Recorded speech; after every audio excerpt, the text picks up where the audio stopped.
we sell it out. And I think we will. Based on how many people show up at meetings when we have full meetings, the room can't hold that many bodies. So I want you to not wait. Generally, we say like, just register for step 1 and then get to step 2. You can register by then, blah, blah, blah. I'm not sure that's going to be the case this time. And I don't want anyone to be like, oh, well, normally that's how it goes. So the links are live. We're going to have David coming into our meeting on Zoom. We're going to have a lot of energy around like, what is bold for people who are like, you keep saying it and telling me business objective life by design, but I don't know what that means. So stay tuned. He's coming to, is it the week after 4th of July, Evie? Yes, ma'am. July 12th, Wednesday, July 12th. So next week, we won't have a team meeting on the 5th because it's the day after 4th of July and we don't want you all to feel like you're missing something. And no trainings on the 3rd or the 4th. But the following Wednesday, David will be here and we're all going to have a whole panel. It's going to be a lot of great energy coming to it. So please, if you've got that pre-registration, there's a bunch of you already signed up. So great work. And just understand that it's different this year.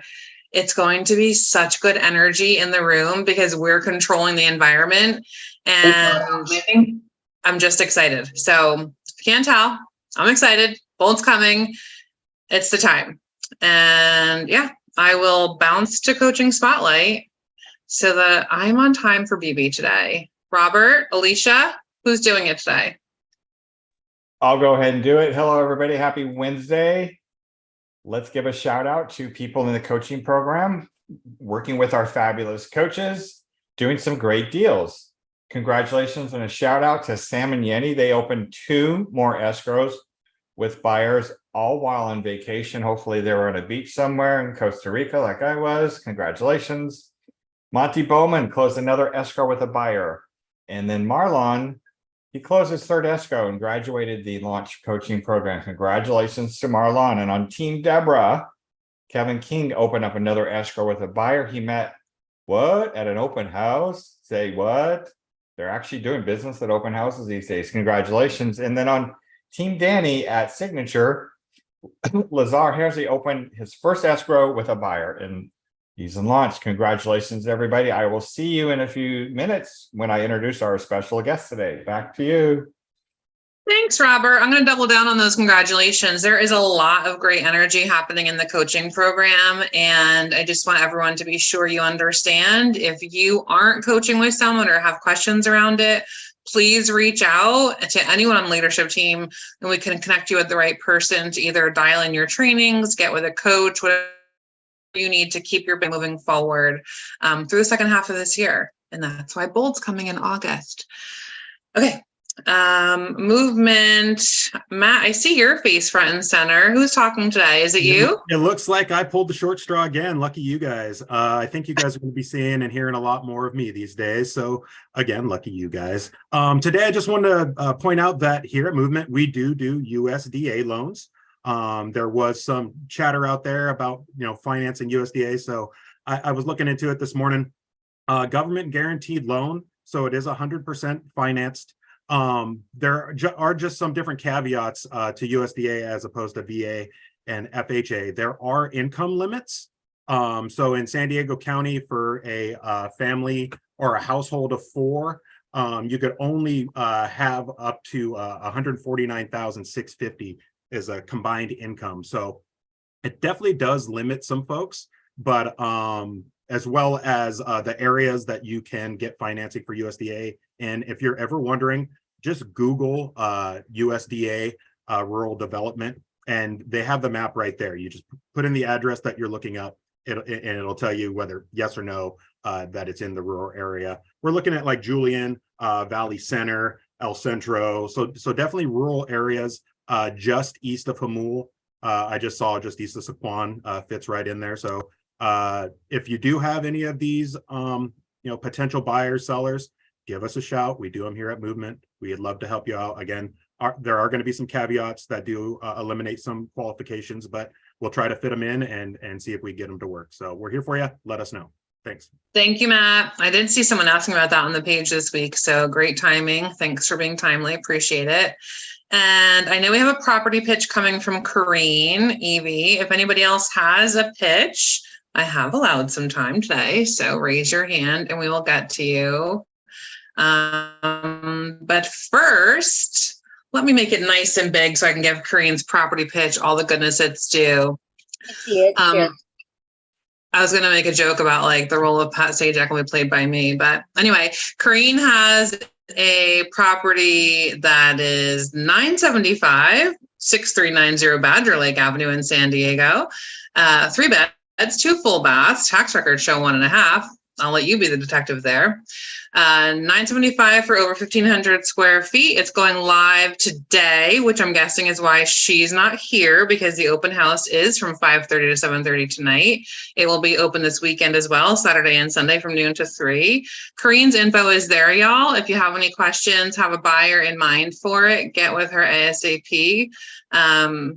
Nice thing about when it's in-house is, you can get right to her and send your people over if you can't get there tonight, or bring them by this weekend, whatever the case might be.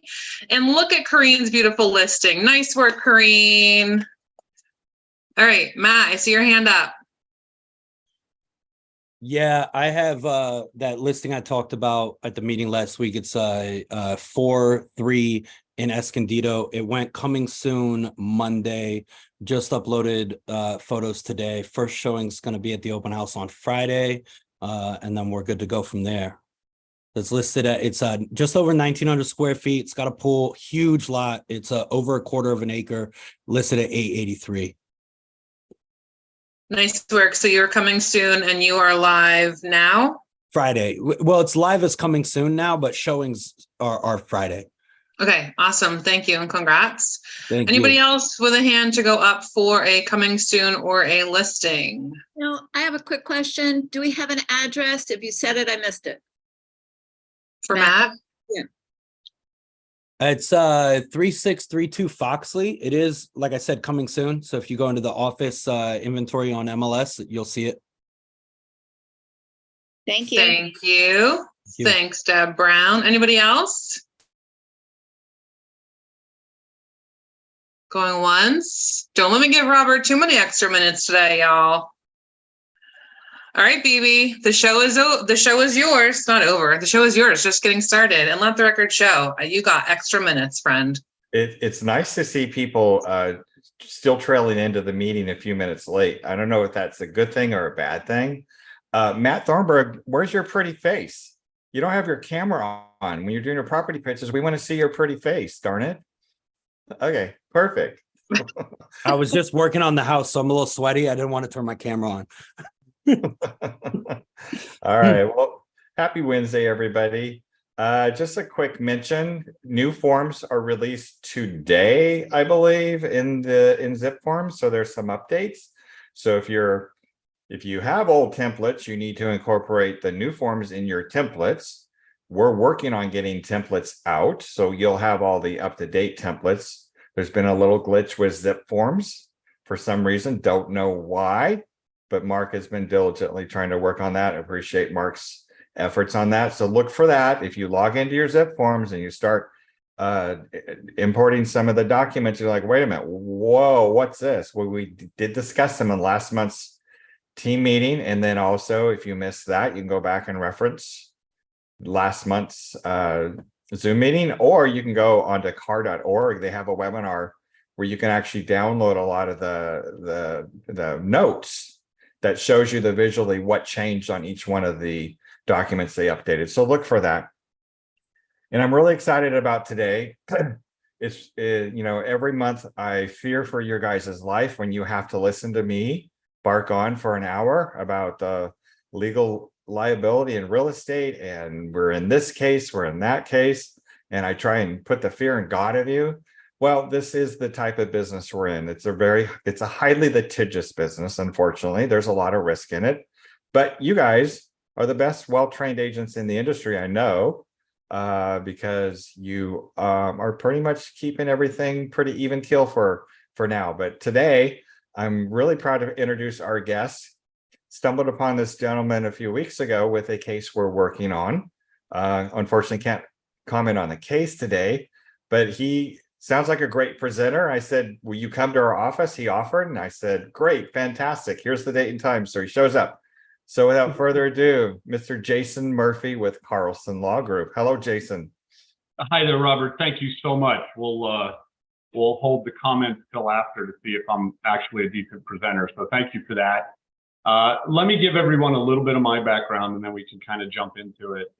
Again, my name is Jason Murphy. I'm with Carlson Law Group. We handle pretty much all of Cress's work. We handle a lot of Palomar, Hudson, a lot of other insurers. It's almost all exclusively real estate brokers and agents when they get into trouble, or we try and keep them out of trouble. And I'll talk about that in a second too.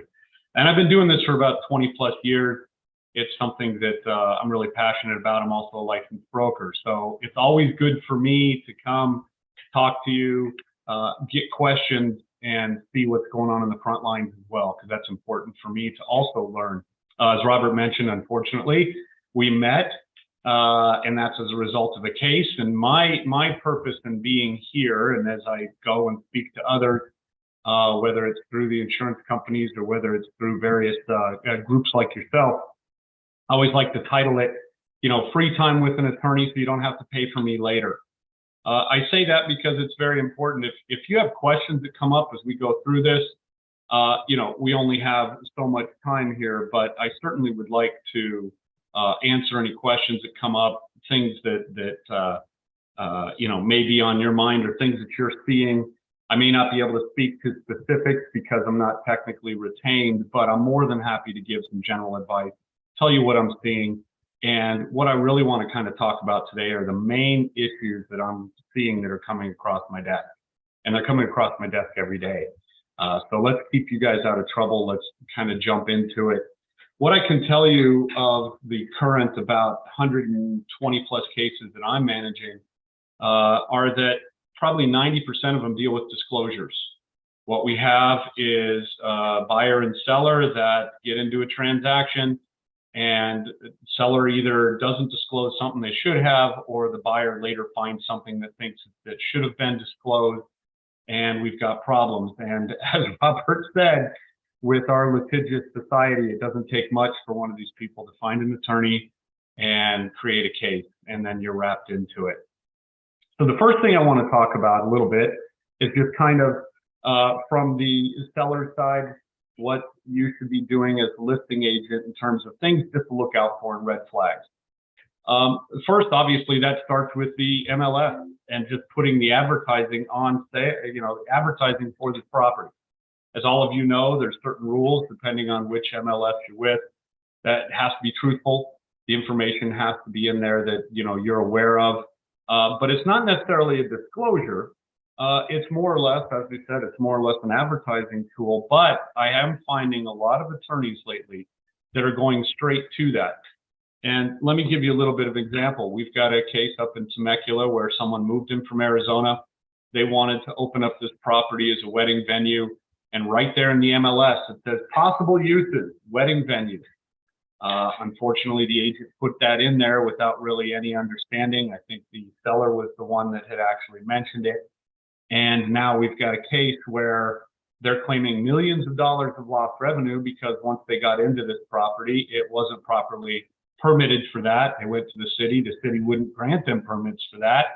And they bought an almost $2 million home. So we've got problems because now we're dealing with a representation that may not have been checked into, was not verified, and certainly is enough for an attorney to grab onto. So when you go into the MLS, just be aware that what you're putting on there is very likely to be brought up later if somebody is questioning what was on sale, what were the characteristics of this home. Some MLSs, as you probably know, for example, in San Diego, require that you do more to just verify the square footage. Others, although I'm not seeing a lot of square footage claims lately, and that's good. The car forms have been pretty good there in helping. But the things you put in the MLS, just be aware of it. And it's, I like to, for some people, it's more akin to a resume. You're putting it out there, getting somebody in the front door, literally. But you just have to be careful in what is in there. One thing that I will say though, and this is a question I often get asked, is you know, how much can you rely on your seller? Obviously, this information is going to come from them. They're going to provide you information about the house. How long have they been there? What characteristics are there? What's in the neighborhood? Obviously, you can run a property profile. But you can obviously rely on your seller unless you have reason to believe that they are not being truthful with you or withholding information. So that's certainly something you can do. I don't want you to think that you can't, you know, try to properly advertise this house. But just be aware that those are things when you tip into those subjective issues like what she did. Oh, wow, this, you know, in this Temecula house, this looks great. There's an area out back. It looks like they could set it up for weddings. So here's a possible use, wedding venue. Now we're in a lawsuit. So things to be aware of. It always starts with the MLS. Next thing, obviously, all of you deal with it all the time when you put these homes on sale, the SPQ and the TDS. I assume, and I'm hoping that all of you do this, you make sure that the individuals that are selling the home fill them out. I've had a number of cases lately, one down in Scripps Ranch, San Diego, where the woman decided, oh, you know what? I've known these guys a long time. They're good friends of mine. I know all about this house because I've visited it many times, and they're moving out of town. So I'll take care of it. I'll go ahead and fill out the SPQ and the TDS for you, and you just sign it. Bad idea. Bad idea. That moved you from the agent broker on the transaction to now being involved in actual, you know, knowledge of the disclosures that a seller is supposed to make. So that's something that you need to obviously talk to your seller about. Many of them have never filled out these documents, or they're not quite sure how to fill them out.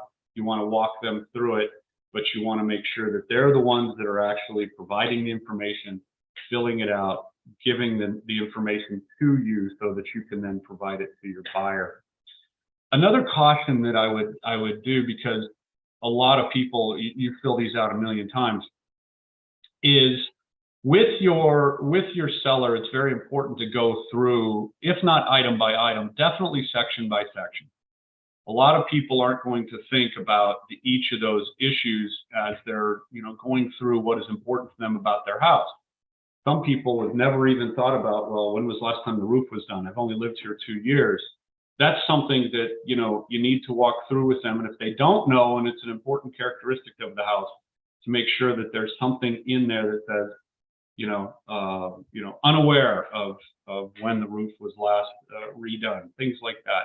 It's just important that you understand that your seller may not want to disclose things, may not want to provide information. But from what I see when these things come across my desk is the fact that you have to make sure that the appropriate and important information is in there. Some things that I would point out, and that is very important, is when you speak to your seller, if there is an issue that comes up, something that they ask you, hey, you know, I recently had this room painted and we saw a crack in the corner. You know, should I disclose that? From my perspective, it's always disclosed, especially if it's something that's changed in the house recently.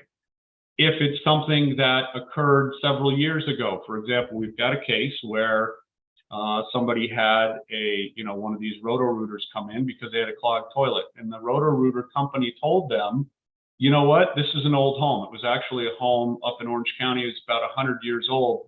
You've got some really old pipes here. They're kind of deteriorating. You need to do something about this, or this is going to become a major problem with your plumbing. They kind of ignored it. Not smart to do. That's what they did. They didn't say anything about that in the disclosures. Nothing happened. Well, lo and behold, the new buyers moved in. About 3 months later, they had sewage fill up the entire bottom floor. So obviously, that was a problem. And lo and behold, guess what? They happened to call the same company that had come out and reviewed this issue. And now you've got a situation where this roto-rooter tech comes out and goes, oh yeah, I reviewed this house about two something years ago, and I told them they needed to replace the pipes. They didn't do that? Oh yeah, and here's the invoice. So that's very important that you stress to the sellers that even if there's problems, even if there's issues, even if there's something that, you know, quite potentially could affect the sale of the home, disclose. because I'm seeing these things come up time and time and time again. Next would be, the AVID. Everybody fills them out, and we could actually spend, and Carr does entire, hour-long sessions. I've done them on this. The issue with the AVID is, everybody's kind of got their background on it. Everybody's had their way of doing it, but let me just kind of go back to some of the basics on it. And maybe this can kind of help just kind of keep things straight. Number one, you're an agent, and the name of the form is Agent Visual Inspection. I think all of you know, because you're all talented agents and brokers, that's your only obligation. It's under a civil code called 2079, and specifically point 3 and point 5 deal with some of this. In that's all you're required to do. You're not required to go into crawl spaces. You're not required to get on the roof. You're not required to do anything like, obviously none of you have x-ray vision. You're not doing destructive testing. But the important thing here that I want to stress is, that, but does the seller and buyer know that? Because I don't think I have to tell you that thanks to people like me in these lawsuits, well, I'll blame the plaintiff counsel. I try and help lessen this. Is that you have a situation where a seller or a buyer will basically ignore half of the documents. And I don't think I'm surprising you by telling you that. I actually had one person in the deposition the other day, it's in this same Temecula case actually, where he was the first person in my 20 years that actually told me he actually read everything he signed. Now, we know the RPA, the AVID, the SPQ, TDS, that's only a piece of it. Then you got the buyer's advisory, you've got the state advisory. Nobody reads those unless they're in my position or they deal with it every day, such as you, and know what they say. So it's very important in order to, I guess this whole discussion is about shifting risk, is to make sure that as you fill this out, as you give it out, you say, look, my responsibilities are outlined on that first page. And that first page of that AVID is excellent. It says things like, I don't go into crawl spaces. I don't look at the roof. There's only certain things I know. And even though it says in bold caps, you're signing this understanding that the agent's not responsible for these things, you've got to make sure that everybody's aware, particularly with a seller or buyer who are fairly inexperienced. So that's my first caution. The other thing too is on the AVID, and I'm sure you've been told this, but I will reiterate it. You want to stay away from subjective calls on your observation. What I see a lot of are issues with, cracks in the driveway, not too bad. Looks like there might be some drywall damage inside, nothing to worry about. Or the typical, everything in this room looks great. None of those are helpful. What I recommend, and obviously talk to your broker because they're the ones that have the say on this, but from my perspective, basically note things as a professional that you may become aware of that you think if someone walked into that house would be surprised by, just to make note of it. If there's something you note, such as a crack in the wall, as a stain in the ceiling, that sort of thing, obviously you want to note that. You don't want to make a subjective call about it. You definitely want to call out anything that you think that any buyer that you are representing would want to be aware of, because that's important. But again, if there's nothing to note in a room, there's nothing to note. I did see one, and this is atypical.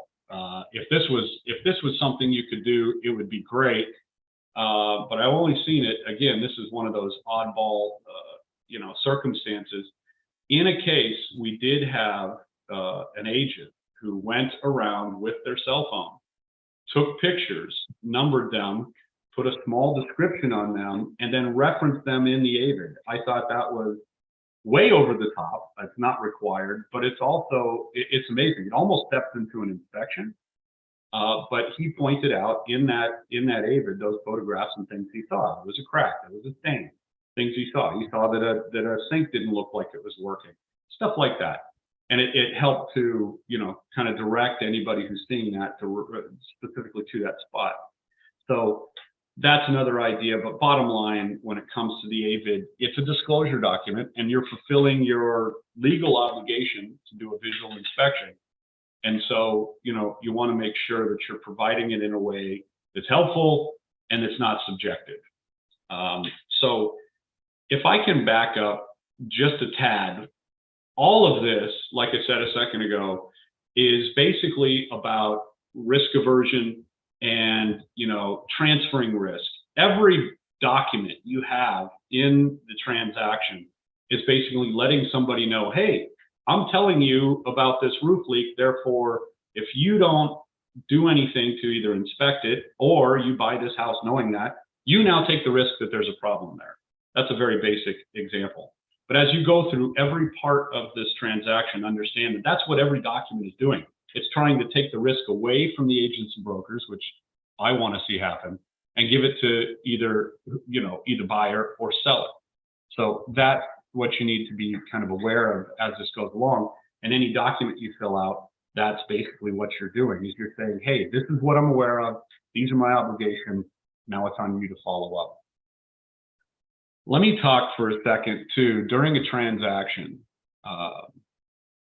Oh, very good, Alicia, absolutely. When you use words like small, little, sorry, Mike, if you do that, you want to be careful.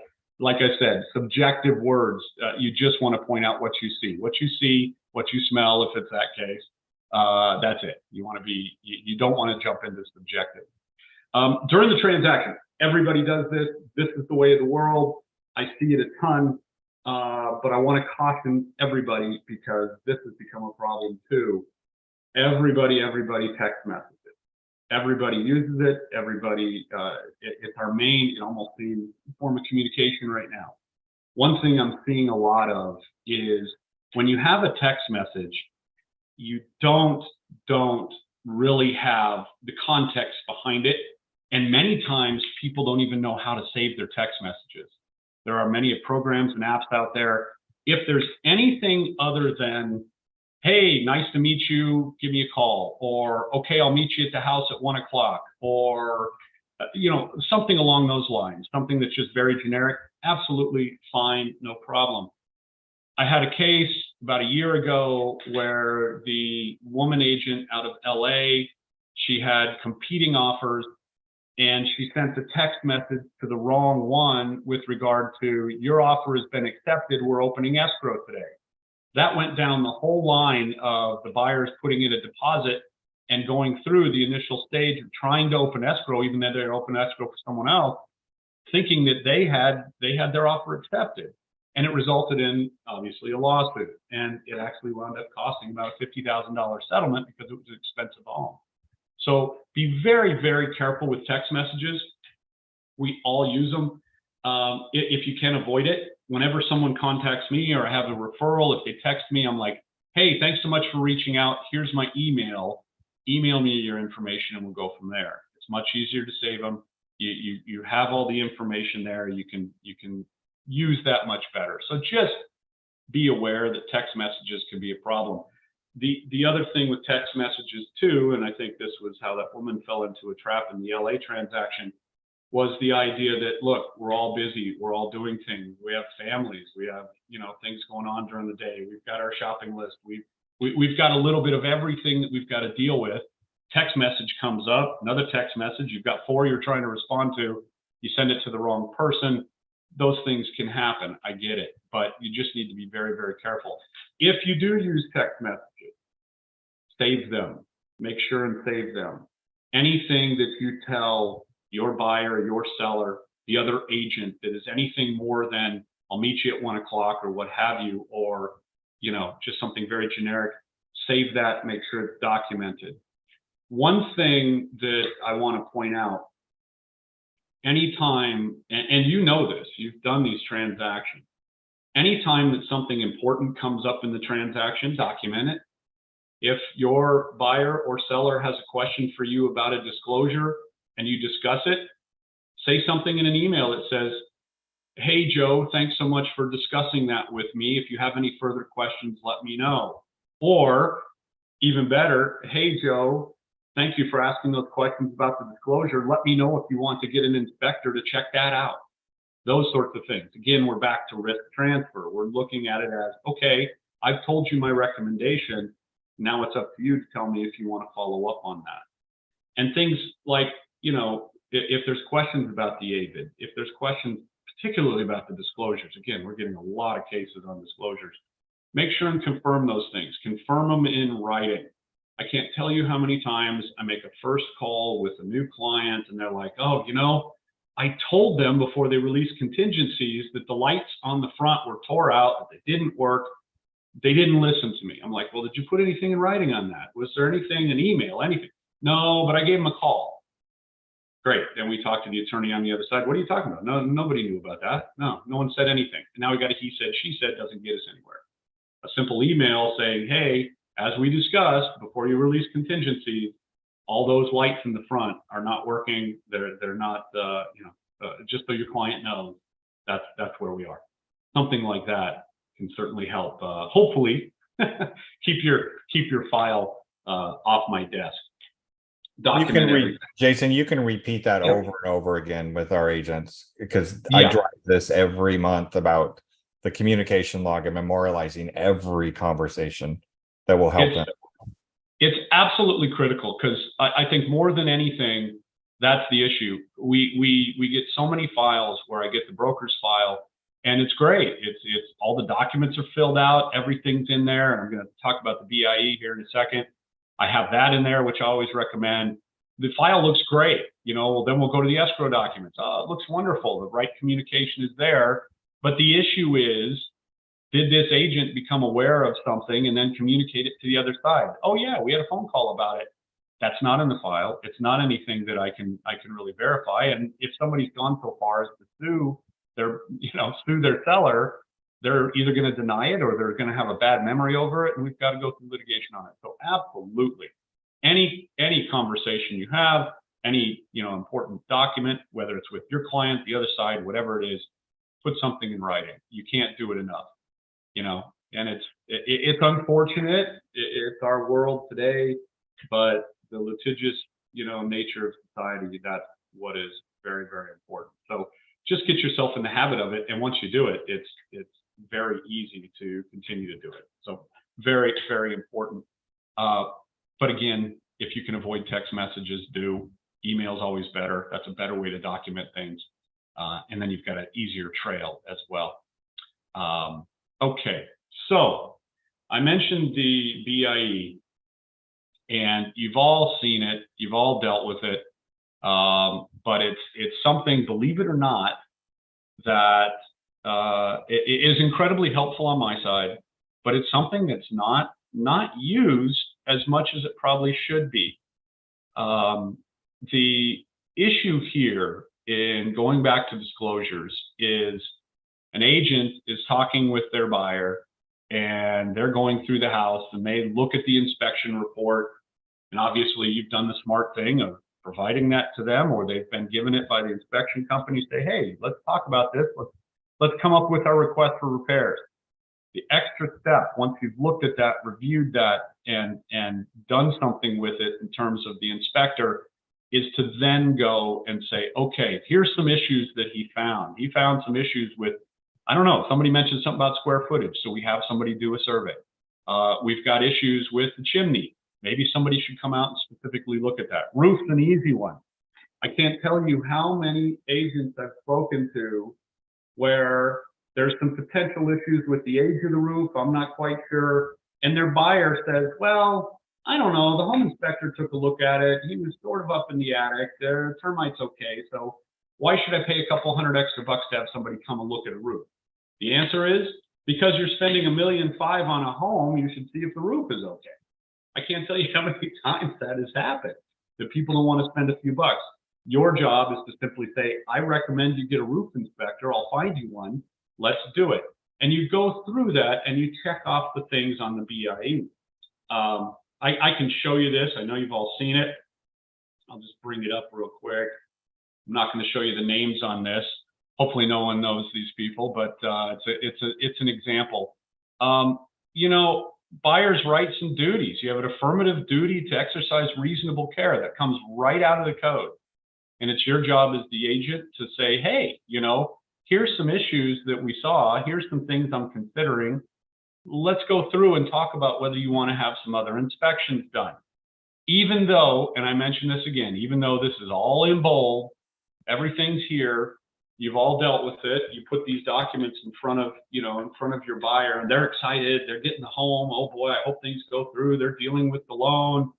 It's a little bit of chaos. We all know getting into a home sale. Luckily, a little less now than it was, say, May 2021 into beginning of 22, perhaps. But what you have to consider is that they need to know that this is you recommending these things. These are possibilities. These are things they should think about, and have them sign off on it, and have them sign off on it before contingency.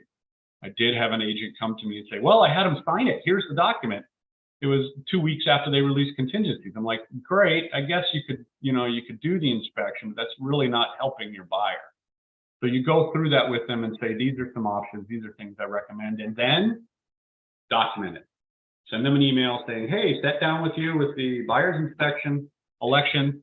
We talked about it. You said you want to do this. I'll find you an inspector. Or you said you're not interested in those. That's fine. But I just want you to know that I can find you someone if you want to have it reviewed. Okay. Very, very, very important, because that comes up again, again, and again. So after you've gone through some of this process, they've done everything in terms of documenting what you want. You've provided the information. You then make the request for repairs. That is something that I see a lot of people, they fill out the request for repairs and they just kind of let it be at that. What I would like to see more, and I'll reiterate this, sound like a broken record here. I'm old enough to know what a record is. The issue becomes what was discussed, what was decided, and how was this arrived at? Again, document it. I talked with you. We went through the inspection report, and you said you wanted these items, and make sure they sign off on the fact that these are the items that I want. I know they signed a request for repair, but it's important for you to say and confirm that. Or, thanks for our meeting today. We went over all these issues, and I've attached the request for repair. These are the items you want. Let me know if that's not correct. Something along those lines. And then you're following up with the other side. Now, one thing that I see happen a lot with the request for repairs, particularly if there's an older home, is that you make the request for repairs, let's say 1 through 12. You made 12 requests, and all of a sudden they're like, okay, we'll do 1 through 8. Great, that's fantastic. And then it just kind of goes into the ether. You need to make sure and follow up with the agent on the other side and make sure that those are done.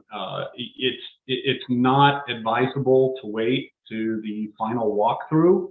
You're going to have a very upset buyer if you wait and those things haven't been repaired. So again, you can put it on the other agent. You can put it on them to say, hey, you agreed these repairs. Let me know when they're repaired. Let's go through it. Let's discuss it. Confirm it. Make sure that that's been done. I have probably 3 cases that came across my desk over the last month where the repairs weren't made.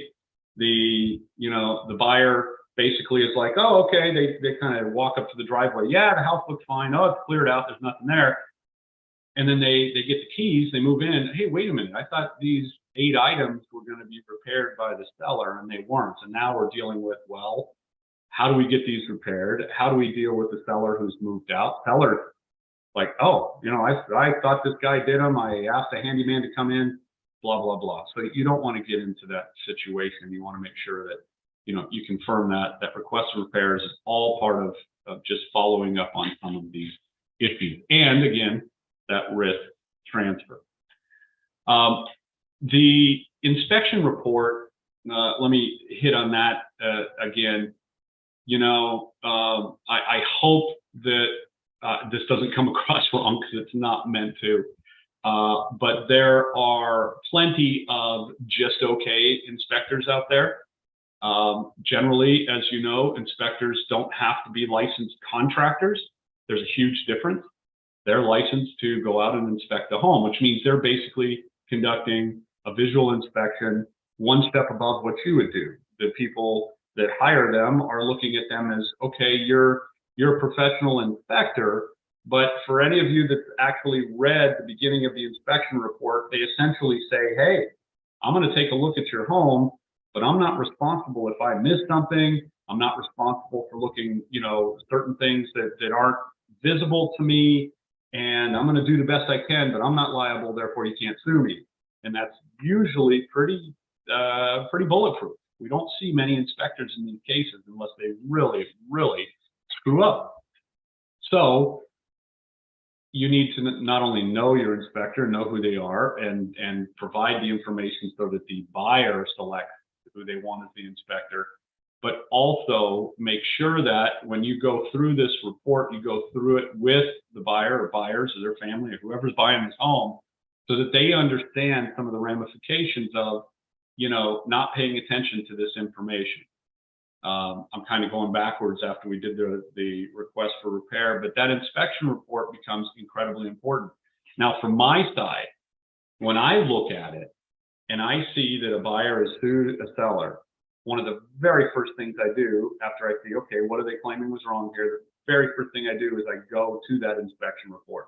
Is this something that they were made aware of?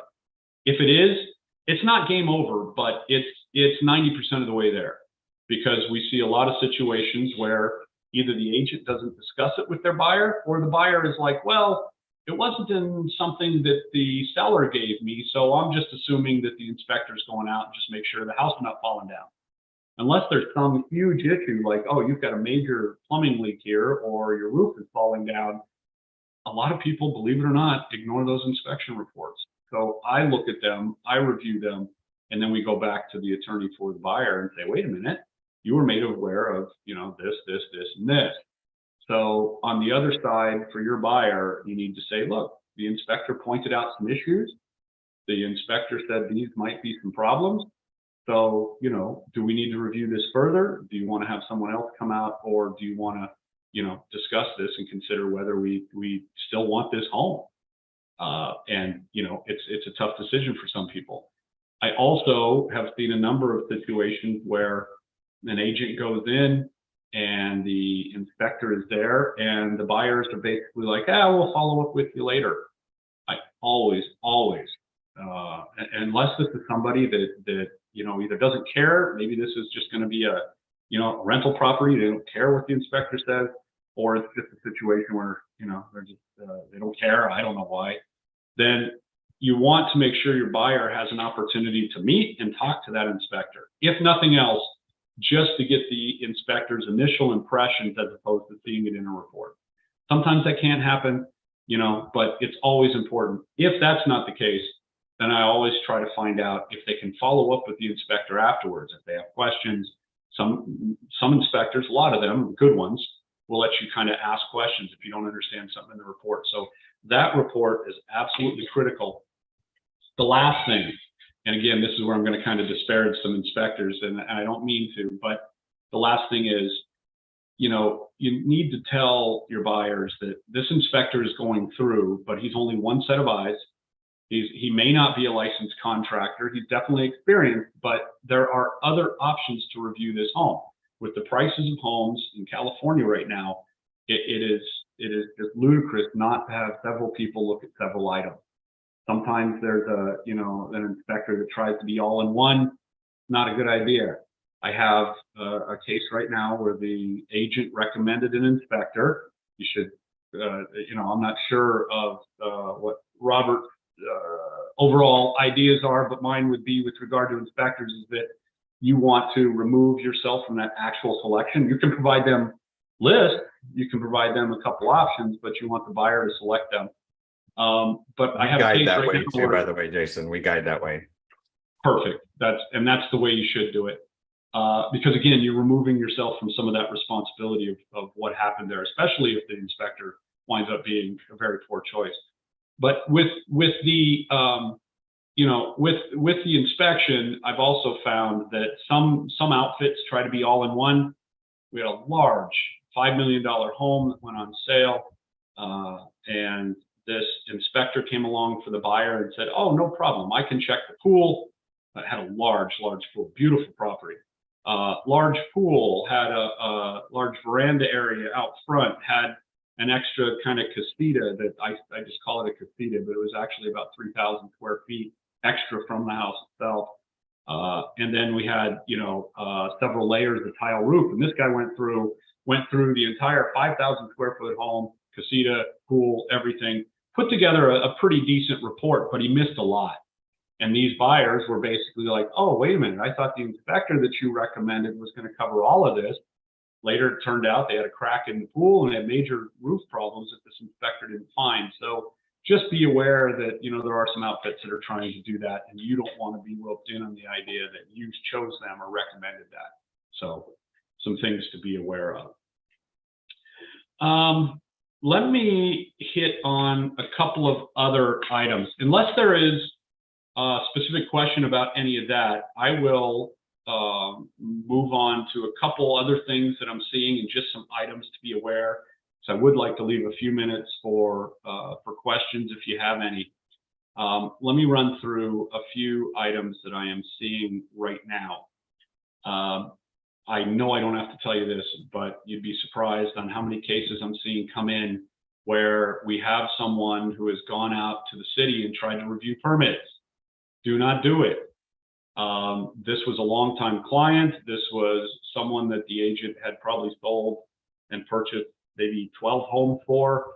And there was this one property. They said, "Hey, you know, I know you know a few things. Run down to the city. You've got friends. Check on the permits." The guy pulled some permits, but completely messed it up. There were several rooms in the house that had been added on that were not permitted. And where does that come back to? Boom, we've got the broker involved because this agent decided to run around and try and check permits. Do not do it. You're not required to. You can find someone to do that. If a buyer asks you to do it, run. Just run and find someone that can, because you don't want to be dealing with that. Even if you have the experience. Let me mention this. I do have a number of agents that have come to me. They're actually general contractors. They build. Some of them flip homes. They know all about permits. I still tell them, do not get involved in this, because what's going to happen is now you're moving yourself into an area that's beyond being the agent, and key for Robert and the brokerage, you start moving into areas that are not part of your responsibility, or actually you should stay away from. There gets to be insurance issues. Don't put yourself out on that ledge and have the insurance company go, "What are you doing? Why did you jump into this area? That's not something you're required to do."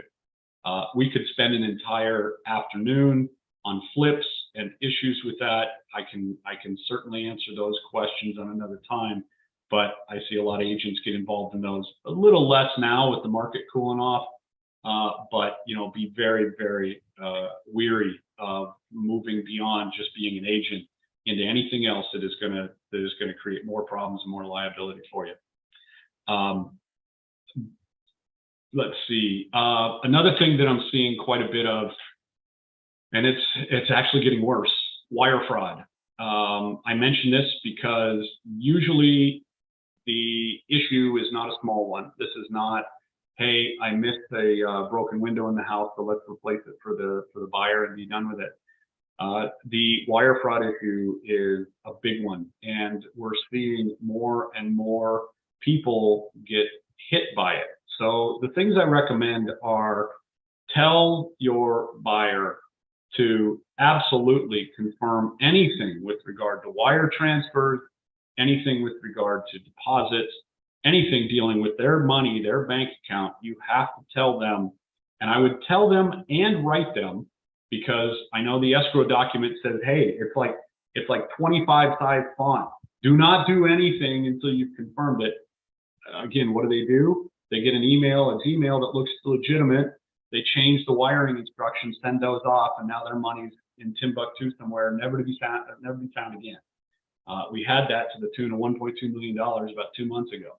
So be very aware of that. Tell your buyer, confirm that by a telephone call. Make sure they're in contact with the people they need to be in contact with, and never, ever, ever be the one to give them the wiring instructions. That should come from escrow.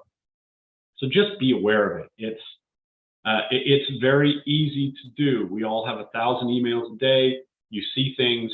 Sometimes you don't check the emails. I have a personal experience with a case we settled, that same one I was telling you with regard to the sewage leak. We reached a settlement in that case. Everybody was good. We got an email that appeared to be from the plaintiff's counsel saying, "Hey, the $1 million settlement, I'm having some issues with my bank, so let's do this and send the money here." Looked odd. I thought, why would they do that? Called the plaintiff's counsel. He's like, "Oh my God, someone hacked my account." It's as easy as that to avoid it, but once you're down that path, you can't. So just be very, very aware of that. Wire fraud continues. They're getting more and more aggressive because it's big dollars. Two other quick things that I'll just mention. I don't think I mentioned this at the beginning, but I am licensed in both California and Florida. And one thing that is a very hot topic in both states, although interestingly, they're almost 180 degrees different, is property management. One thing I want to caution you on is there are a lot of homes that are being sold by landlords that have tenants in them, or that there's a lease expiring. Be very, very careful with those. Make sure that someone else is dealing with the tenant issues, that you're not offering to go and talk to the tenants. You're not the one that's collecting rent. You're not the one that's doing anything that could in any way be construed as a property manager as part of the sale, because then you're going to get dragged in under property management. And again, we're going to deal with insurance issues there. There's different insurance for you as an agent and you as a property manager. And if you're not insured as a property manager and you get sued as a property manager, you're in trouble. Even if it's something as simple as, I talked to the tenants, I encouraged them to leave, and all I did was talk to the seller and say, "Hey seller, I worked out a deal with these tenants so they'll take cash for keys." That fell apart. Our agent got sued as the property manager, even though they did very little other than talk about a cash for keys agreement and then make sure that her buyer received it. Be very, very careful on that. The other thing too, I don't know why this is happening, but if you are selling a property as an agent broker, disclose that. I don't know why some people choose not to. You're required to. Just fill out the document and disclose it, because that can get you in a world of trouble where you're now being sued for different reasons than just as a seller. You can be roped into some other issues. So some things to be aware of. There are 1,000 things that I see, but just to recap a little bit, disclosures are the big ones. You all know how to deal with those, but just be aware that that's the big issue in litigation right now. So any red flag you see, know that that's definitely going to come across my desk if you don't have something to document it and protect yourself on. So with that, I'll turn it back over to Robert. Let me see. It looks like there are a couple of other issues here. You've pretty much covered almost everything I've been dealing with right now. Okay, good. Good. It is a different circumstance. I'm just run through these real quick, Robert. It is a different circumstance, Alicia, with, it's a property that you own. Of course, that's a situation that's going to be different. I'm talking more or less about people that, it's an investment property. You're selling it for someone, or you're buying it for you're helping your buyer buy it, and you get roped into this idea of tenants that either don't want to leave, or there's a problem with the lease and what have you. So your own ownership is sort of a different situation. Of course, you're going to have to deal with some of those issues, and that's a different situation. Just disclose everything. But yeah, the main issue I'm concerned about is somebody that jumps into property management accidentally when they're working with a buyer or a seller. Sell a property by agent, owner. Yeah. Okay. So any other questions? Anything, Robert, that I can answer for you? I appreciate the opportunity to come and speak. Like I said, hopefully it just raised a few issues for everyone. I'm sure you know these things, but like I said, the best thing for me, even though I work on these and that's how I make my living in these cases, believe it or not, it's important to me to keep you and your file off my desk, believe it or not. And Robert will talk about the one that did come across, but things are going to go okay. I promise you that. I have a quick question. Chris. On the buyer inspection elections, that was dated 2017, or in the case of the $1 million thing that you just said with the Yeah. type, what is the statute of limitations on something like that? That if you've got an hour, I can go over it, but let me just let me just give you the short answer. Generally, with negligence or negligent type claims or property damage, it's either 2 or 3 years. Okay. However, if they draw fraud into it and create a cause of action for fraud, it can go even 4 years or longer. So it really kind of depends. And just so you know, the statute of limitations generally starts at the time of discovery, not at the close of escrow, which can be very different. We've had cases where the house actually closed in 2012. They went to put a AUD on the property 5 years later, and they realized, oh, you didn't tell us that our property line was actually 100 feet closer. So, you know, there was statute of limitations issues there, even though it came up 5 years later. So that's to be aware of. Yeah. And, you know, talk to an attorney if you have any concerns. They'll be able to tell you what the specifics are. Perfect. Anybody Well, thank else you, have- everybody. I hope, believe it or not, I hope not to see you, but I'm happy to come back and talk again, Robert, in this circumstance, happy to. So I appreciate everybody's time. I hope you have a great day, and hope everybody has a great 4th of July weekend. Everybody take care. Appreciate your time, Jason. Everybody appreciate your time as well attending. I hope you've learned something. It's pretty much a reiteration of what you hear me every month say. Document, document, document every conversation that is a material fact about the property that you have that conversation with that buyer. My friend Matt Thornburg is on here that can attest to that, right, Matt? Because he's going through a similar situation where he says, oh, I just talked to him. And I told him about it. And now he's now avid communication with his email, right, Matt? And I asked him if I could say this, so. Yeah, I'm that type of person. I've always handled everything on the phone. I hate text messages. I hate emails. Call me. Let's talk this over. I don't want to send 15,000 emails back and forth. I want to have a conversation, get it sorted out. We'll send one email or something and cover it. However, I have learned my lesson about phone calls and not being documented. And now I document everything. You know what, Matt, just a quick second. It's actually kind of sad. I wish that it was a situation where we could still just have a handshake or a phone call and have those things resolved. But, you know, it's better to be safe than sorry. So that's the way to do it. Absolutely. I have learned after every phone call, email, per our conversation, et cetera, et cetera. Well, I'm thank sorry you for that. guys. It's the legal field's fault, but hopefully it keeps you out of trouble. Well, we want to keep you in business too, Jason. Well, I appreciate your time today, and I appreciate everybody else's time. Everybody have a great 4th of July holiday. I guess we'll see you for a team meeting in 2 weeks. That's Bye. right. Take care, everybody. Thank you. Bye, y'all. Everybody.